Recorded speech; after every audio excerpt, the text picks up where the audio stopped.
¿Cómo están? Vamos a tratar de incorporarnos a la clase. Buen día. Parece que algunos han cambiado el look, se han recortado el cabello, por más que no lo quieran admitir. Yo soy detallista y me doy cuenta. ¿Cómo le va Armando? Muy bien. Bueno, buen día, y ante todo pedirles disculpas porque estuve con algunos inconvenientes respiratorios la semana pasada, más el tema del humo, así que por eso bueno, reprogramamos la clase de hoy. ¿Cómo están todos? Bien.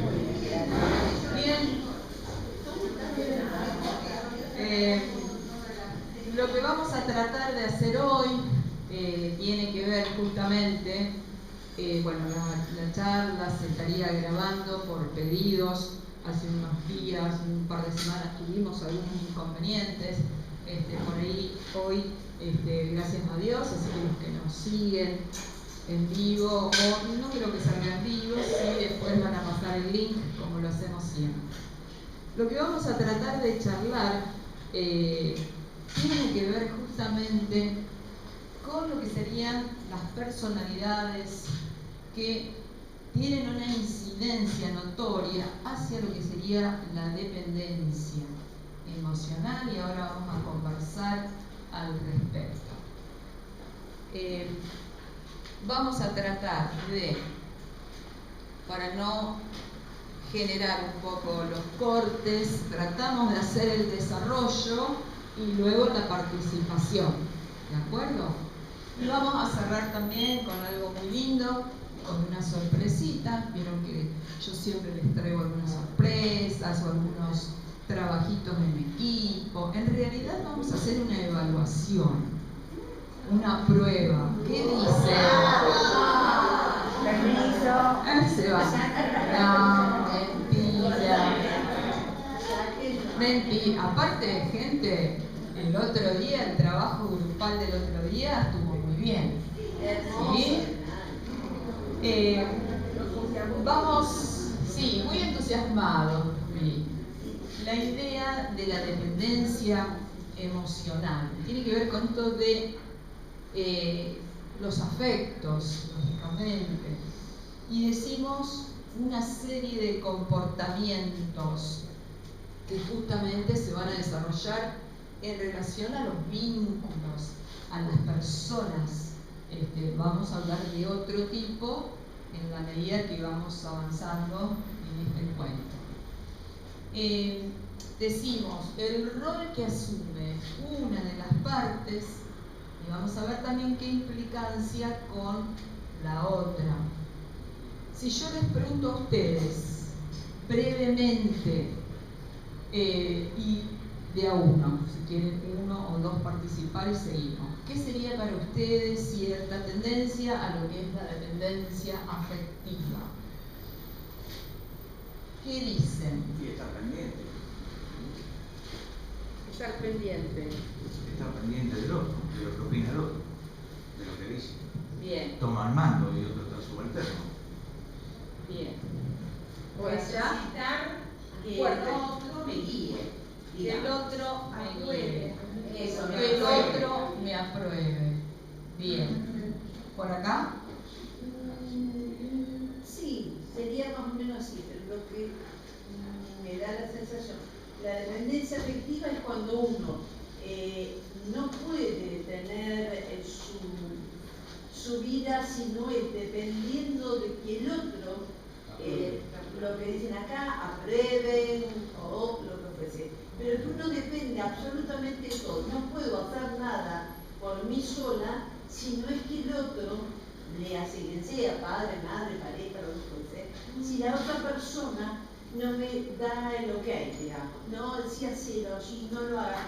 Y dependo absolutamente, no tengo, siento como, no falta de personalidad, por supuesto que no, pero una cosa así como que algo yo no puedo solucionar si no es dependiendo siempre de un otro. Bien. Lo cual es peligroso. Vamos a ver algunas, sí, fuerte. Seguimos. No, agregar el poder ese poder, ¿eh? Exacto. Sí. Perfecto, a veces cómodo. Vean los comentarios. ¿Norberto? La dependencia emocional sana es un acostumbramiento. Bueno, yo creo que también ustedes vean que son opiniones subjetivas y respetables todas, ¿sí? Es decir, a lo mejor, como siempre lo hacemos, para algunos tiene que ver con determinada conceptualización, para otros, otros. Entre las manifestaciones que pueden presentar estas personas, decimos el tema de la angustia, el miedo, exagerado, podríamos agregar. ¿A qué? A la separación. Es decir, muchas veces la persona dependiente, como yo les marco acá un poco, estas son ideas generales, ¿no? No se imagina la relación o esa relación que pueda llegar a terminar. Acá estamos hablando de relaciones de pareja, de relaciones de padres a hijos, de hijos hacia padres, puede ser relaciones de amigos. Es decir, siempre hablemos y pensemos en el vínculo social. El dependiente no consigue disfrutar plenamente, ahí faltó una E, si no es a través de la otra persona, como ustedes bien decían, y por eso busca ese vínculo permanente. Hasta acá vamos acercándonos a lo que sería un poco la idea, todavía no llegamos a la dependencia extrema, porque pensemos que hay distintos niveles, distintos estadios, por decirlo de alguna manera. Bien. En este sentido, ya comenzamos con ese deseo, ese impulso irrefrenable por ese acceso constante a esa otra persona. Es decir, a medida que pasa el tiempo, podemos decir que esa dependencia, vamos a ver un poco cuáles serían esas características de personalidad, tienen esa... al principio comienza a ser, digamos, un hábito, después comienza quizás, ¿no?, con mensajes, con llamadas telefónicas, y muchas veces tiene que ver con este control, entre comillas, puede ser, decíamos, entre parejas, amigos, familiares, etc. Necesitas saber permanentemente dónde está el otro, dónde estoy. Necesita estar pensando, a medida que esto avanza, el hecho del tiempo, el horario, escribe mensajes, a veces esos mensajes van incrementándose diariamente, luego tal vez varias veces al día, ¿sí? Puede mostrar amor desmedido. Busca complacer continuamente a la pareja, amigo o familiar. La idea que ustedes mencionaban, esto de complacer al otro, esto de ser, de que el otro me incorpore, de ser aceptado en un grupo puede ser, que a veces por lo general uno sí tiene empatía, pero ¿qué es lo que sucede con ese vínculo? Cuando vamos transformando esa situación de decir, bueno, quiero sociabilizar, y ¿qué sucede cuando esta situación se va intensificando? ¿Sí? Bien. ¿Cómo va? Algunas manifestaciones, bueno, esto es lo que decíamos recién, ¿no? Creo que volvemos con el tema de la angustia, el tema del miedo. Es la misma, creo que me fui para el otro lado. Sí, perdón. Esta también, sí, me volví. Ahí está, disculpen. La idealización es un mecanismo, es decir, psicológico, donde, es decir, muchas veces proyectamos, idealizamos, esto de decir, bueno, lo tengo allá arriba, a pesar de que la persona puede comenzar con un proceso de angustia, es decir, bueno, lo idealizo, estamos hablando de cualquier tipo de relación, ¿no? Sobrevalorará las cualidades de ese otro. Es decir, bueno, quizás me daña por momentos y después a través de los días o el tiempo, quizás ese daño o esa mala contestación es como que se va suavizando y vuelvo nuevamente a lo que es la proyección y la sobrevaloración, el hecho de destacar lo imprescindible que es para ese otro y lo que ese otro y lo que representa en mi vida, ¿sí? ¿Puede haber dependencia económica? Puede haber dependencia económica, sí. Y doméstica, o sea, las dependencias pueden darse en todos los niveles, ¿sí?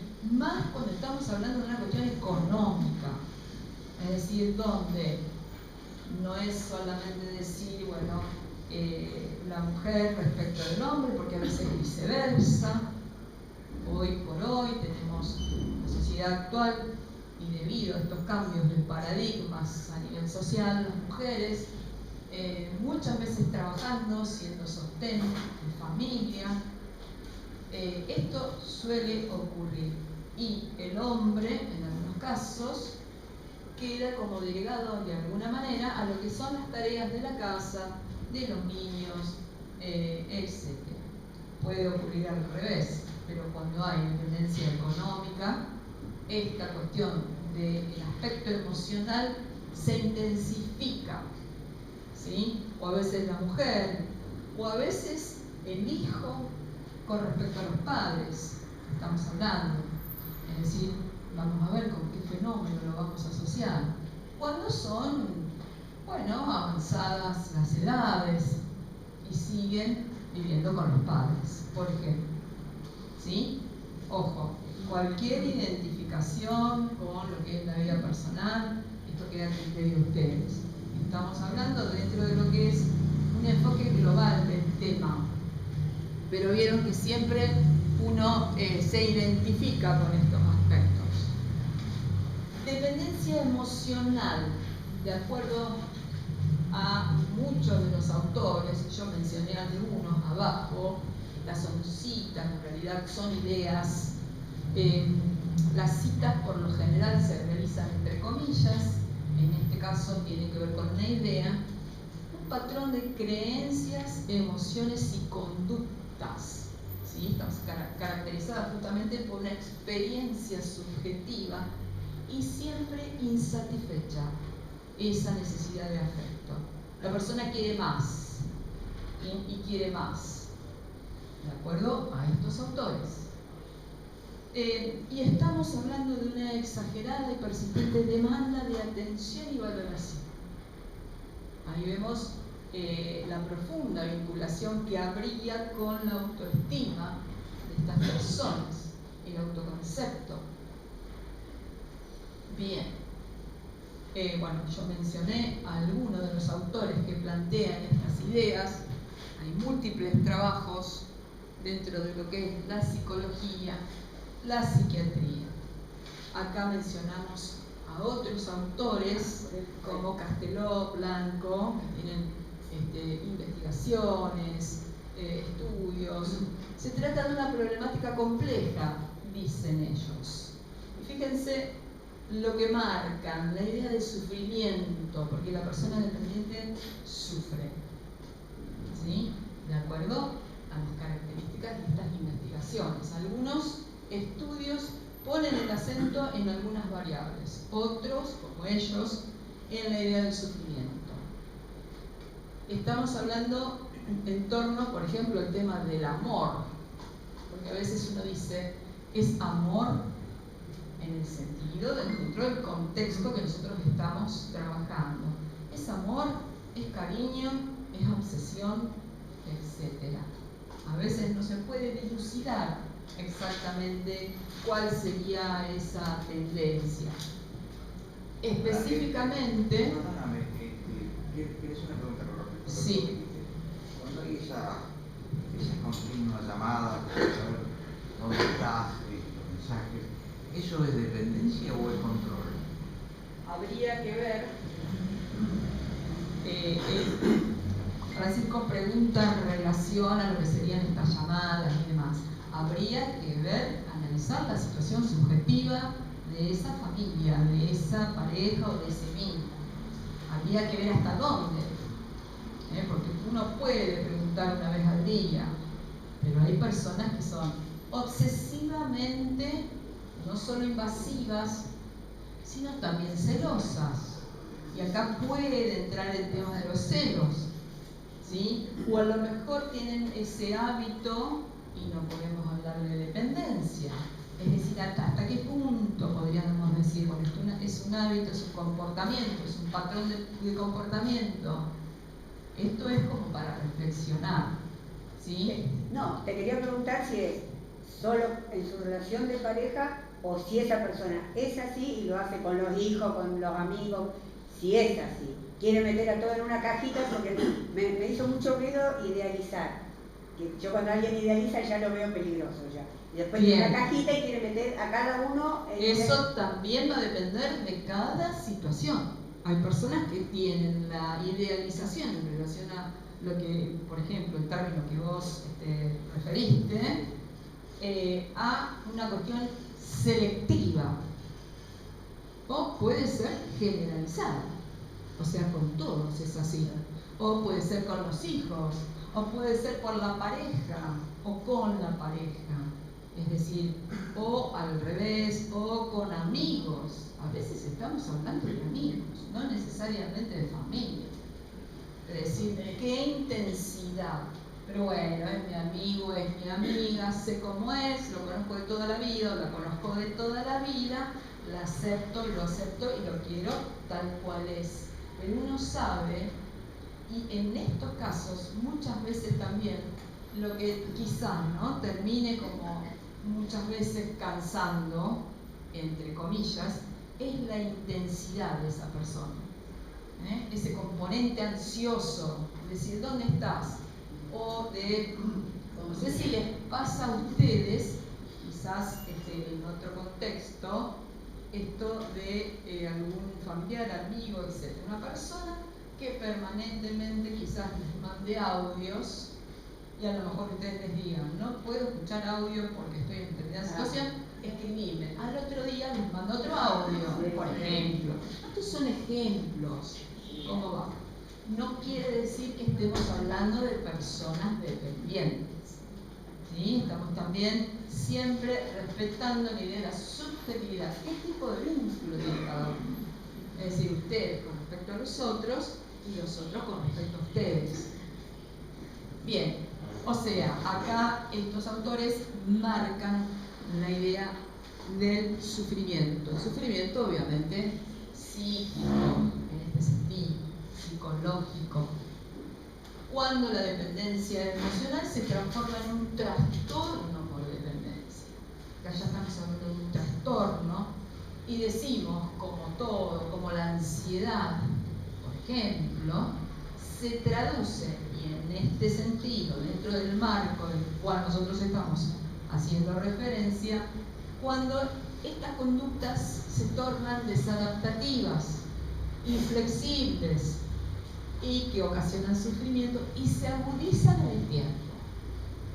Es decir, son parámetros a tener en cuenta. Esto de la profundización en cuanto a la intensidad. No, quizás haciendo una reflexión o viendo quizás la otra persona, ahí uno puede determinar esto. Está caracterizado por una marcada necesidad de relaciones personales cercanas. Y a veces, cuando no son tan cercanas, esa persona insiste, quizás, en recuperarme a lo mejor como amigo. Y a lo mejor a mí no me interesa por X circunstancias. Pero la persona insiste. Vieron que a veces uno, que puede pasar, a veces hay personas que hace años que no vemos, y es, en algunos casos, placentero volver a encontrarnos en la vida. A lo mejor nos envían un mensaje o viceversa, quizás hay una segunda posibilidad, y después también depende de cada uno el sigo insistiendo. si ese otro quizás no tenga ningún interés en la amistad, o a lo mejor esté en otra, o a lo mejor qué tipo de problemáticas puede llegar a tener. Siempre la interpretación es subjetiva, siempre es la de cada uno. Pero acá decimos se agudizan en el tiempo, se traducen en desadaptativas porque son inflexibles. O sea, no puedo lidiar con esto que es la dependencia justamente. Y la idea de protección, fíjense que yo marco estas palabras que son claves. La idea de la protección, siento que el otro me protege o siento que el otro se siente protegido por mí. Uy, ¿qué pasó acá? Vamos a ver. Disculpen, no sé qué habrá pasado. ¿Cómo? ¿Qué dicen de la primavera?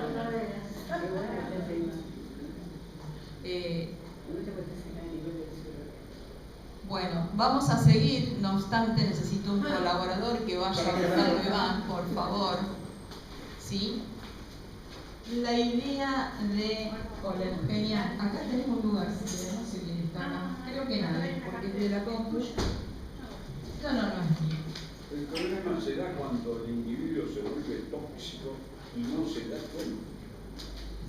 Bueno, habría que ver cuáles serían, digamos, esas variables o lo que cada uno entiende como tóxico, ¿sí? El tema de la protección, es decir, el sujeto siente o se siente protegido, ¿sí?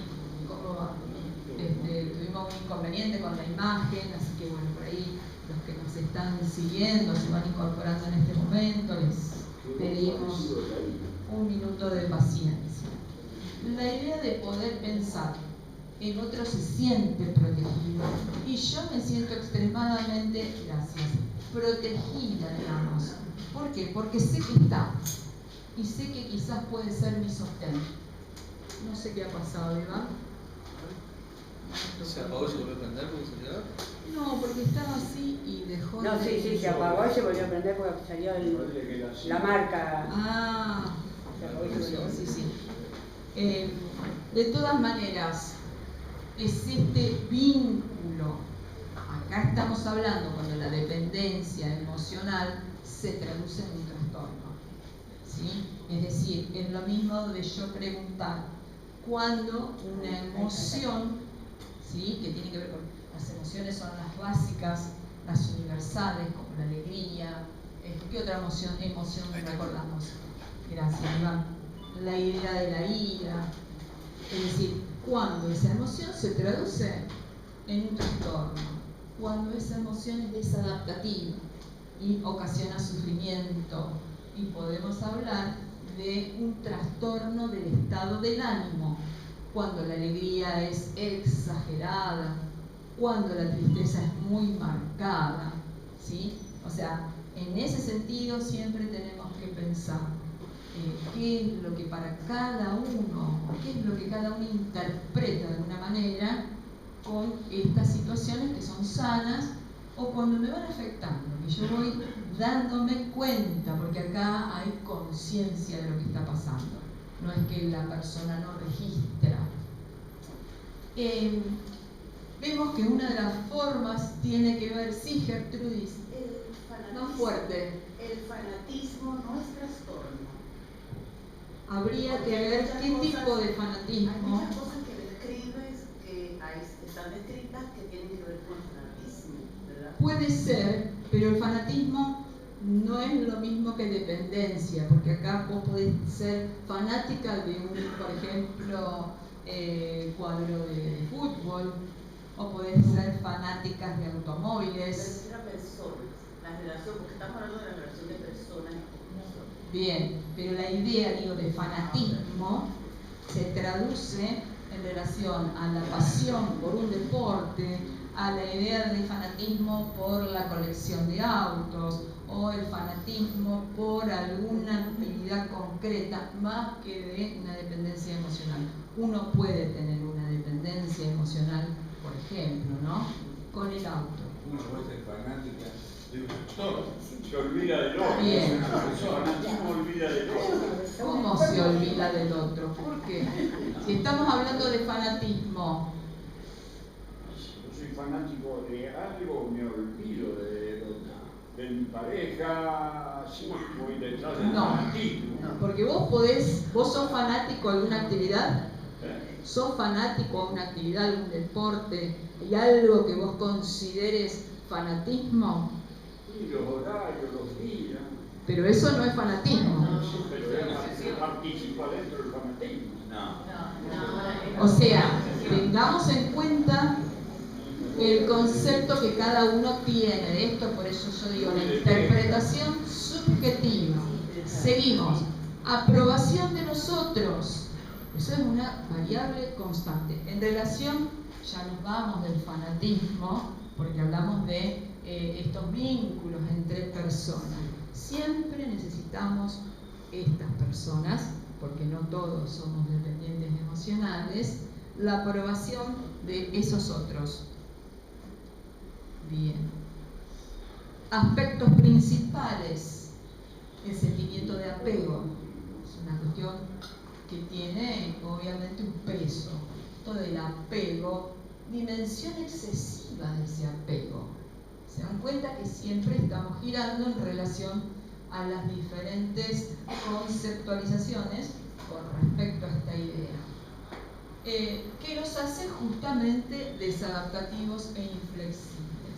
Incluso podríamos decir, existen en algunos casos una suerte de compulsión, y más en estos tiempos, al teléfono, a escribirle a ese otro, y siento un vacío y el otro viceversa, porque estamos hablando que la dependencia emocional muchas veces puede ser simétrica o asimétrica, es decir, pero siempre ambas partes digamos que se adaptan a este tipo de vínculo y van a permitir esto. O sea, estamos hablando de dos partes, ¿sí? Uno que es más dependiente y el otro que genera justamente esta sensación de lo que es la protección y el hecho de estar encima, ¿sí?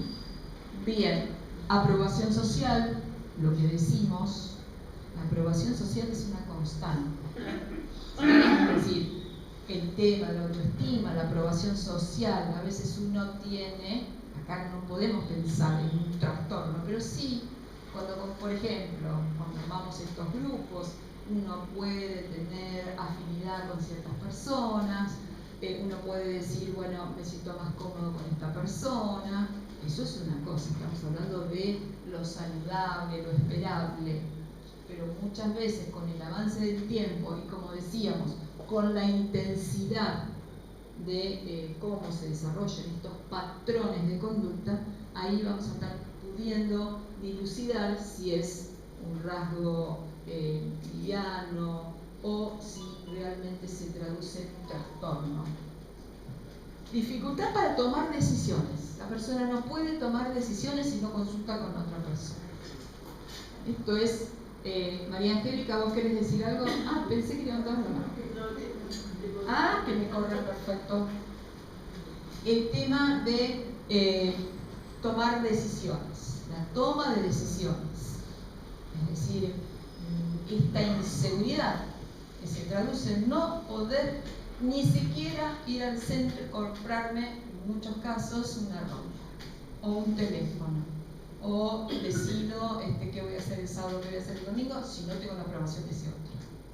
Y acá lo que se trata justamente, ahora vamos a ver las posibles causas, tiene que ver con la idea de comenzar o tratar de empezar a ajustar estas cuestiones que son desadaptativas y que la persona muchas veces está tan inmersa en la situación que no registra hasta dónde tiene esa dependencia. A veces sí, o a veces cuando uno hace una reflexión, cuando hacemos un proceso de insight, decir, bueno, retrospectivamente, introspectivamente, me doy cuenta que esto es excesivo. Y todo lo que es excesivo no es saludable, o todo lo que es deficitario no es saludable. Es decir, siempre hacemos la comparación.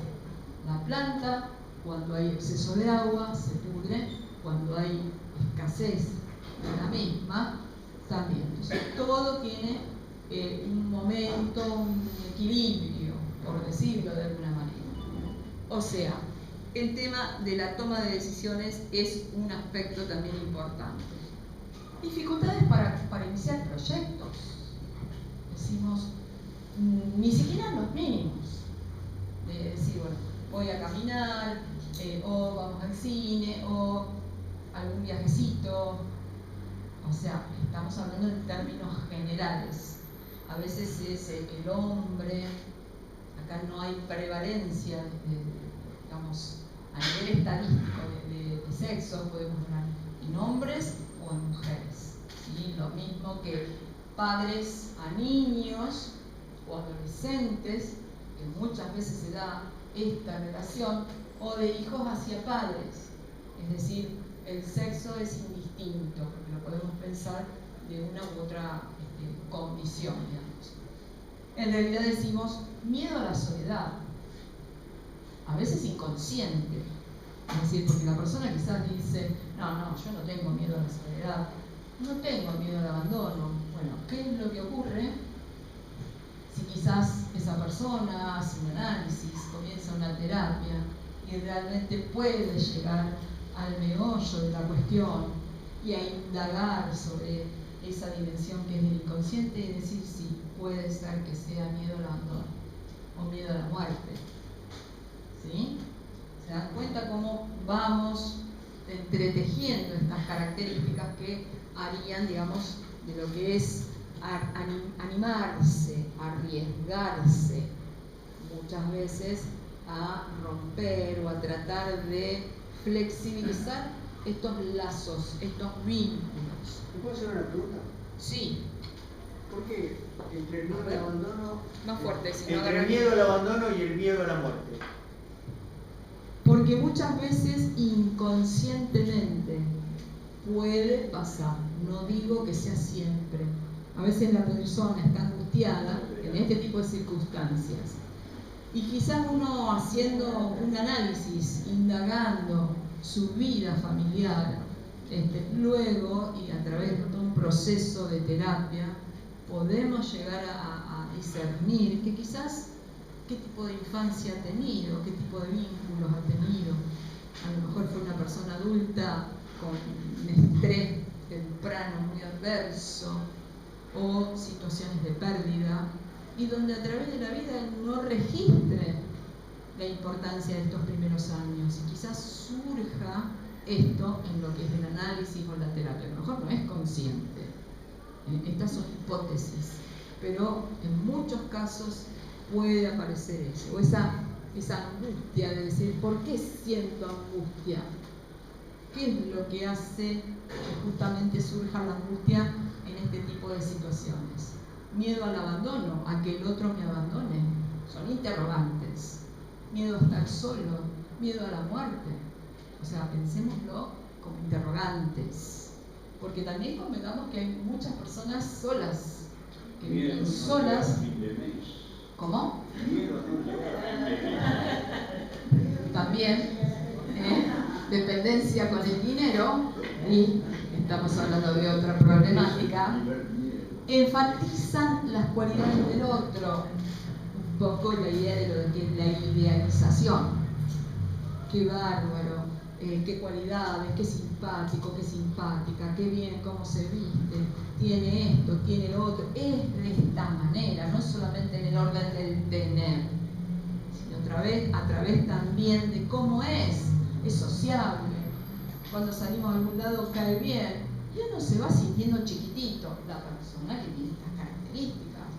Es decir, pero es una interpretación absolutamente subjetiva, porque a lo mejor la persona quizás que manifieste este tipo de dependencia o este tipo de trastorno sea una persona, digamos, con un buen vínculo a nivel académico, a nivel laboral, pero esa persona se siente de esa manera.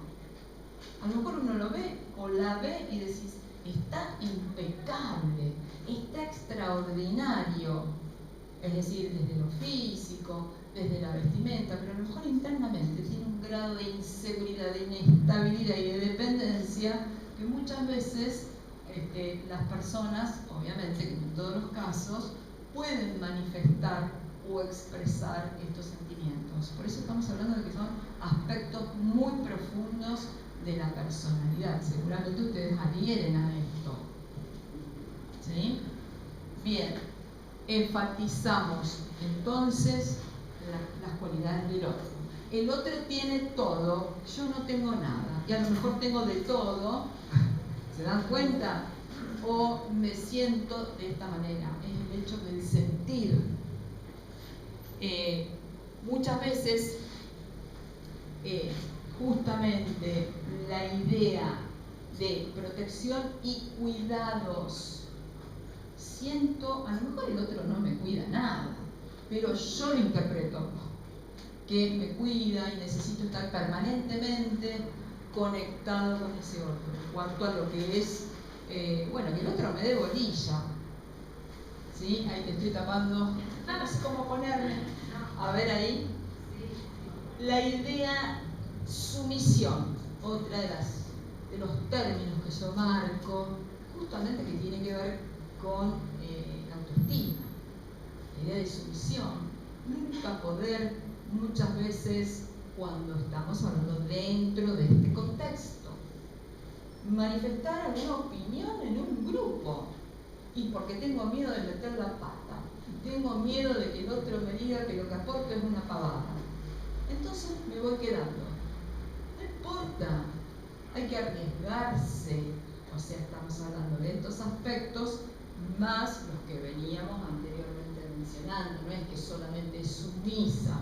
Fíjense que hay un patrón, variables que se van conjugando para que predominen estas instancias. O sea que ya estamos en una dependencia extrema. ¿Sí? Hay miedos, aparecen los miedos también. Es una cuestión bastante puntual. ¿Qué pasó? Otra vez. Es este que se apaga por mucho tiempo. Porque acá aparece, a ver, no sé qué se va para tocarlo. A ver, ahí va. A ver, ahí va. Espera, vamos a ver.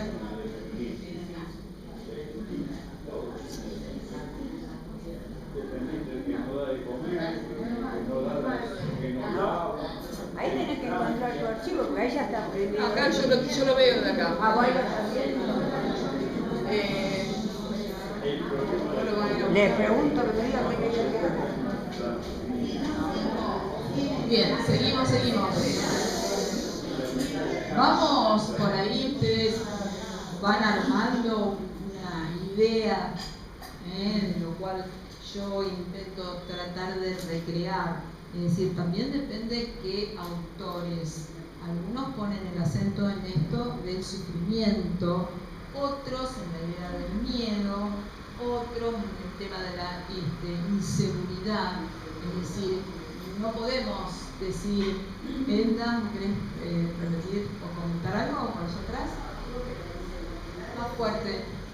La inseguridad debe ser un factor primordial en esa situación, porque el inseguro necesita de la aprobación de los demás, de verlos, de sentir que lo aprueba, que le dicen así. Perdón, no sé qué pasa.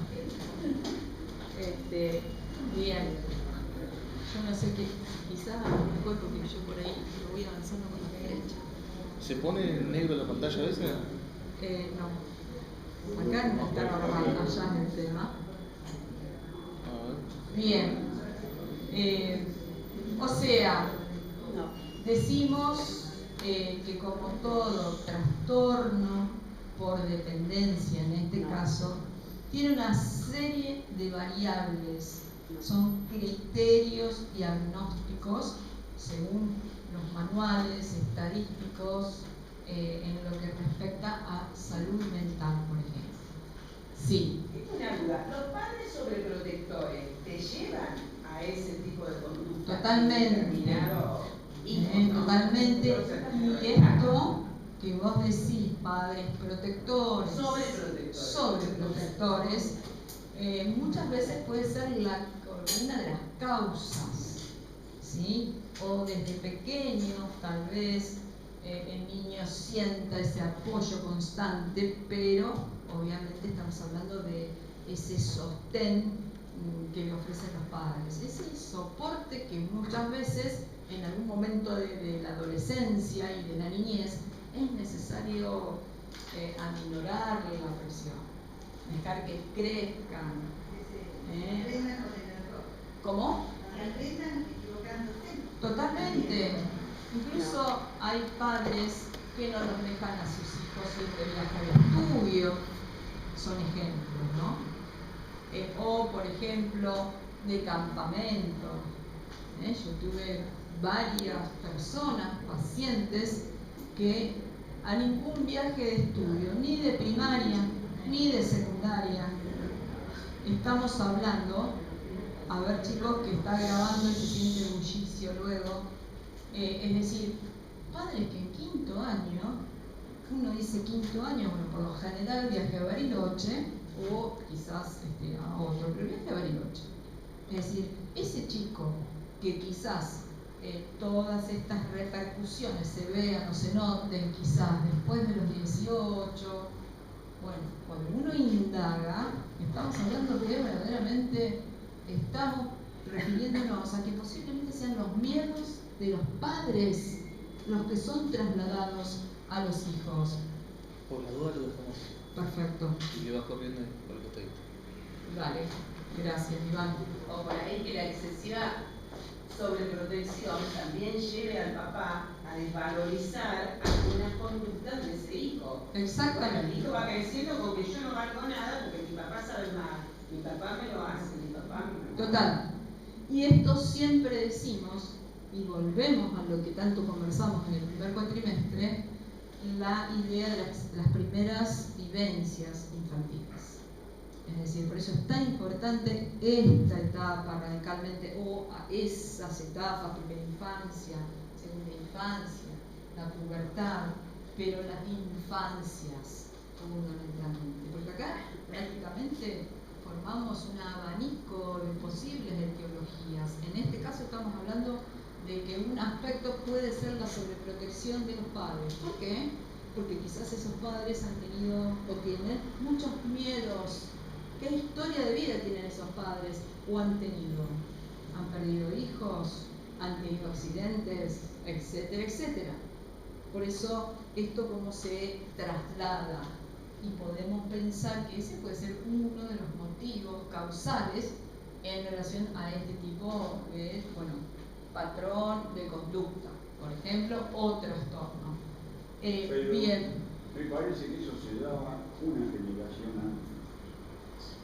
No, eso es permanente. Y después está otra palabra clave, sacrificio.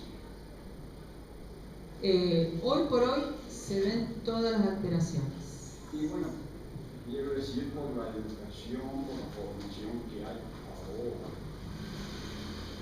Sí, yo creo que hay múltiples situaciones. Habrá bajado el porcentaje. Esa es tu mirada. Sí, esa es tu mirada. Hoy por hoy el tema, le puedo asegurar que en el consultorio se ve esto.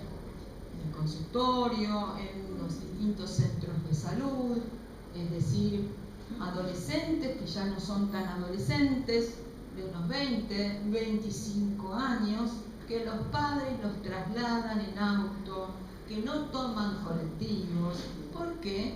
Porque los padres han sufrido, o quizás alguna vez, algún robo, alguna situación traumática, y todo esto se traslada a los chicos digo ya adultos, ¿no? Sí. Eso también va Fuerte. con la parte económica.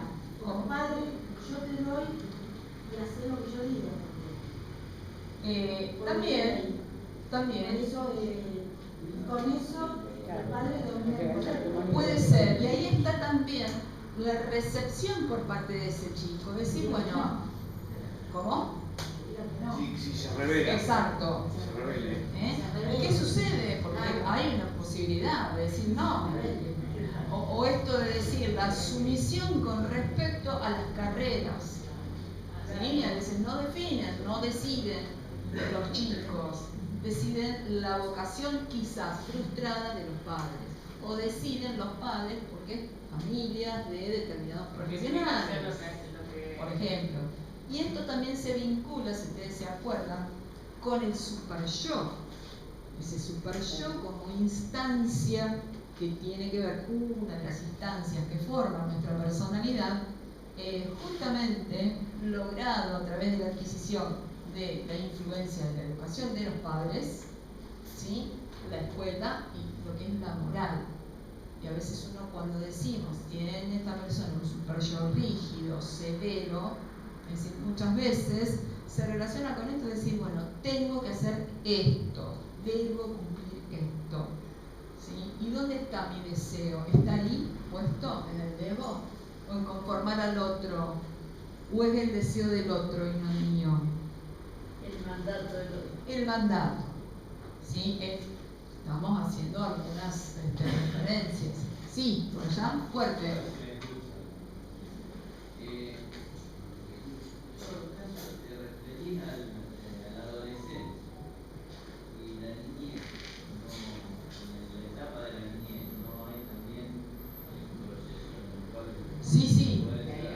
Nosotros mencionamos la niñez preponderantemente y la adolescencia.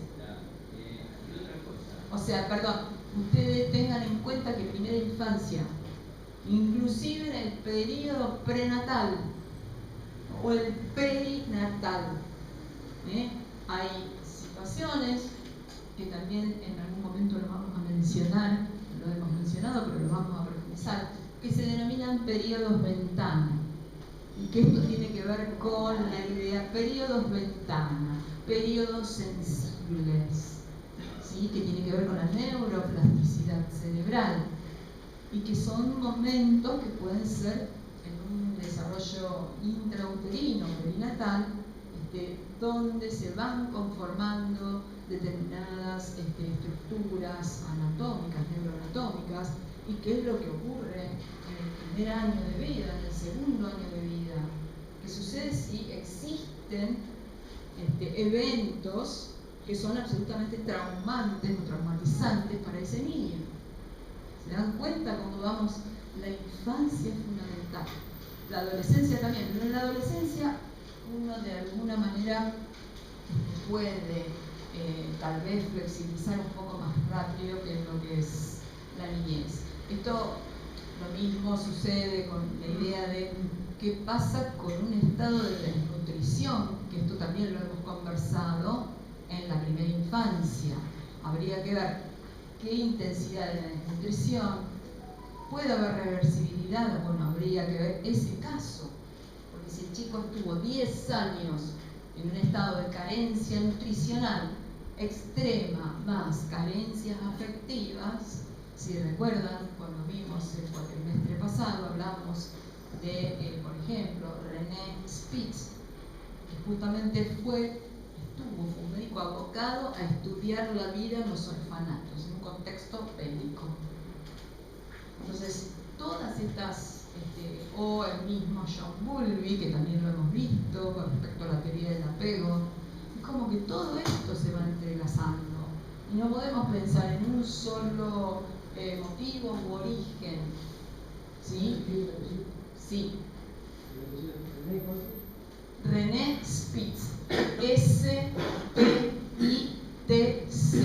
Spitz. En este sentido. Los periodos están bien definidos. ¿Cómo? Los periodos que hablaste recién están bien definidos, son hasta los 3 años, de 3 a 8. Lo que pasa es que la madurez biológica son los 3 años. El proceso biológico y el psicológico muchas veces no es tan contundente y biologicista. Papá me crió con sacrificio. Ahora que gano la mínima, no sube. Bien, seguimos, porque hoy tenemos mucho para ver, cerramos con un broche. Seguimos. Seguimos. ¿Cómo ven atrás el power? vieron que si lo ampliamos tenemos dificultades. Vamos a continuar. Siempre hablamos de la necesidad de afecto excesiva. Necesidad excesiva. Ya estamos hablando, obviamente, del trastorno de personalidad. Sometimiento inapropiado. Es decir, el sujeto interpreta esto.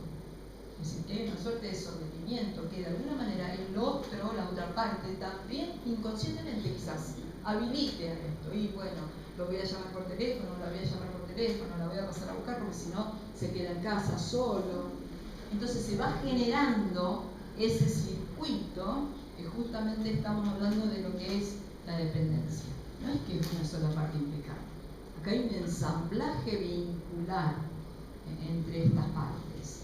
A lo mejor la dependencia puede ser de a tres, o puede haber una suerte de disfunción familiar a nivel de dependencia familiar. ¿Se dan cuenta? Como uno dice, son un clan esta familia. Decir, bueno, van todos o van a dar la vuelta al perro y van los cuatro. A lo mejor los pibes son grandes, pero ya están habituados, digamos, a esto. Es decir, lo digo con todo respeto de todo lo que uno ve a diario, ¿no? Bien, seguimos. Espero no toquetear nada acá y cómo avanzo, Bien. Búsqueda continuas, otra cuestión. Claro, pero justamente Iván nos dijo que si ampliamos, yo tengo miedo, ¿quieren que intentemos ampliar? ¿Querés que probemos correr el escritorio? Bueno, vamos a hacer así. Intento por última vez ampliar. No, espera, intento. Vamos a ver, sí, porque no se ve. A ver, y si no, Iván. Bueno, no cantemos victoria, no toquemos nada, vamos a hacer algunos pases mágicos. Búsqueda continua de relaciones de pareja. Esto puede ocurrir. Parejas que obviamente se van perpetuando. A veces el otro miembro de la pareja podemos decir que, bueno, quizás se canse de una relación tan intensa. Entonces, bueno, dice, no, la verdad que no quiero seguir, por ejemplo, puede ocurrir. Planteándose la vida siempre al lado de alguien, porque no pueden estar solos. Eso es otra cuestión. Ojo, seguramente en algún punto de esta charla se van a sentir identificados, como siempre decimos. Pero bueno, cada uno reflexionará al respecto. Necesidades excesivas de compañía. Esa persona que dice, no podés estar solo, no podés disfrutar quizás de una película, o de estar en el sillón, o de un viajecito solo, porque a veces está bueno estar solo. O sea, es fantástico si uno está acompañado, pero hay personas que no pueden disfrutar, por ejemplo, de su hogar. Muy frecuentes la idea de esto que hablábamos, llamadas permanentes, estar constantemente o llamadas o mensajes o ir directamente. Personas que van directamente a la casa del otro.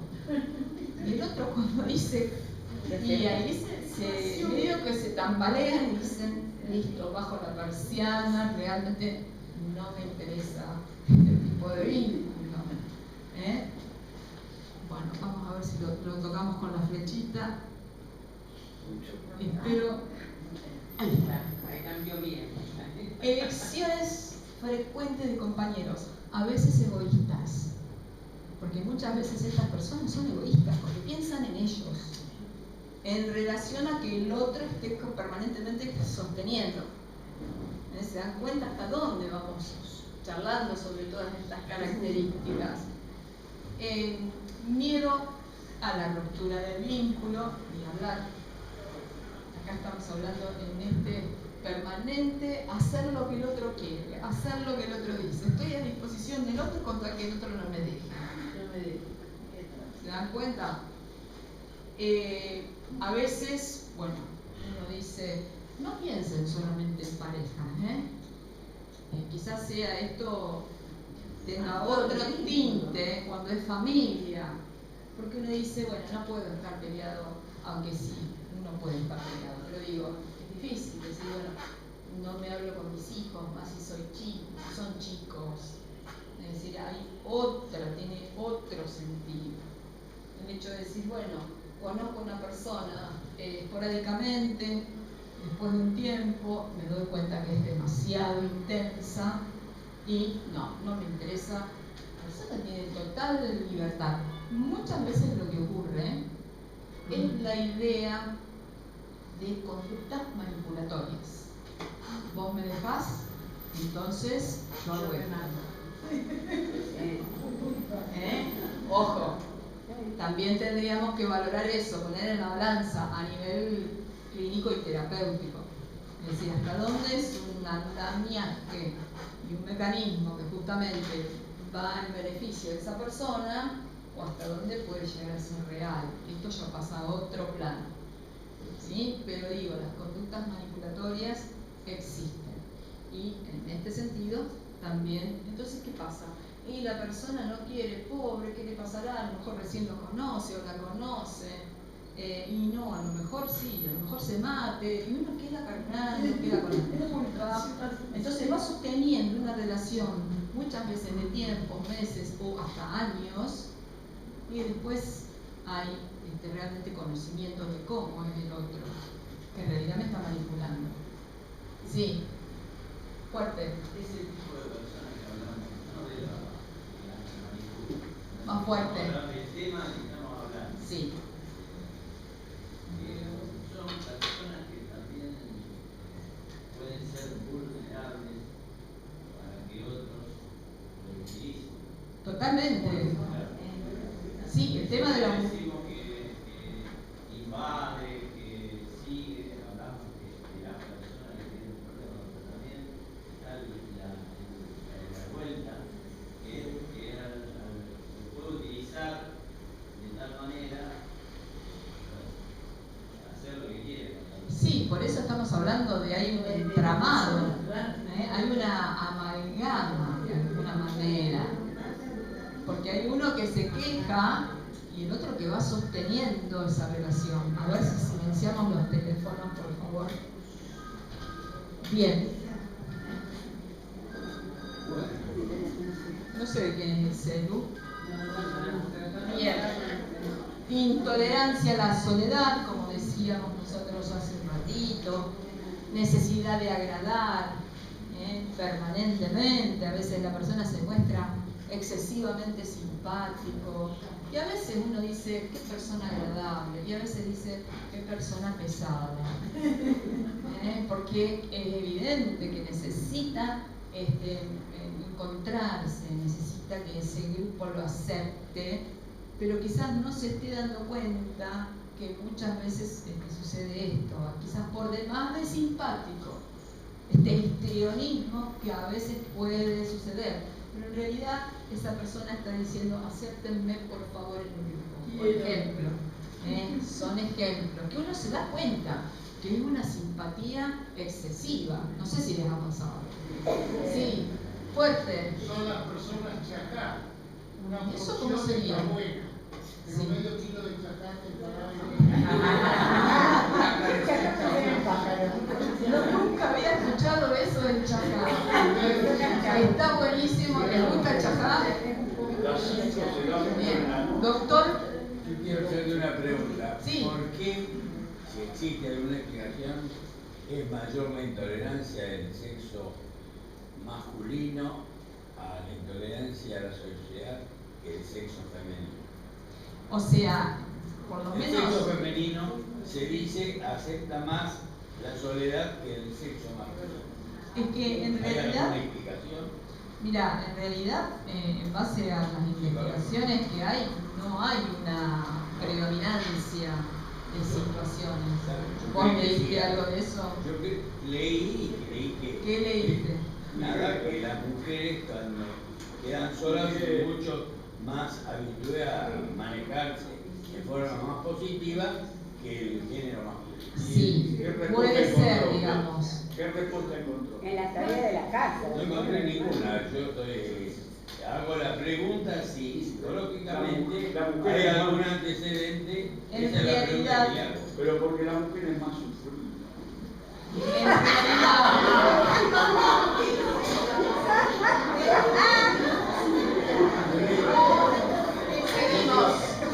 seguimos. O sea,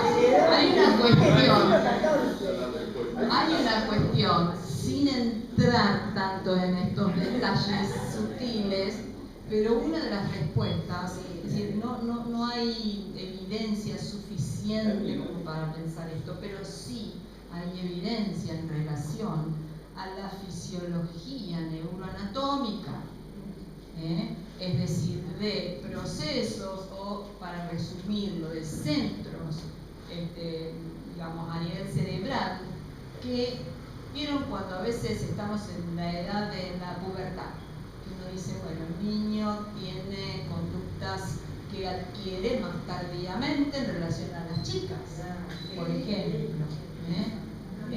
En relación a esto, fisiológica y funcionalmente, las mujeres tienen, además de la funcionalidad de los estrógenos, además de, es decir, tienen otra fisiología, otras cuestiones, no es que sean diferentes en cuanto a la capacidad de inteligencia, no, estamos hablando de una fisiología distinta.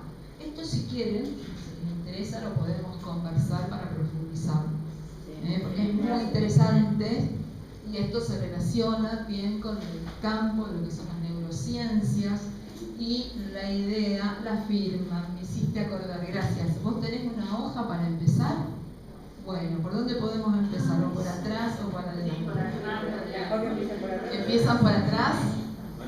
Bien. Es lo mismo que la polémica que armó Valeria Más estos días, en el sentido que dijo que es más fácil criar varones que mujeres. Sí, convengamos que hay una diferencia.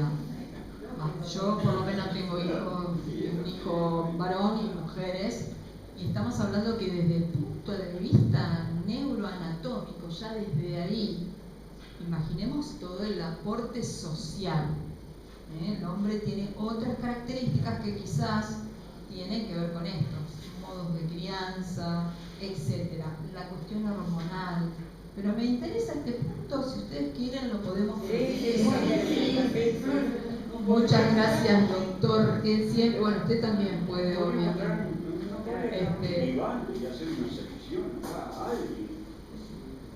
Acá vemos dependencia entre padres e hijos. Siempre decimos el aporte extraordinario por parte del psicoanálisis en lo que respecta a lo que es la fase oral, si ustedes se acuerdan, fase fálica, oral, anal, la fase de latencia y luego la fase, digamos, donde comienza a estimular todo el vínculo de pareja y el tema de la sexualidad en el desarrollo psicosexual, ¿no? Por eso esto de la importancia de las figuras parentales. Y acá volvemos otra vez a la infancia. ¿Qué tipo de vínculo hemos tenido todos?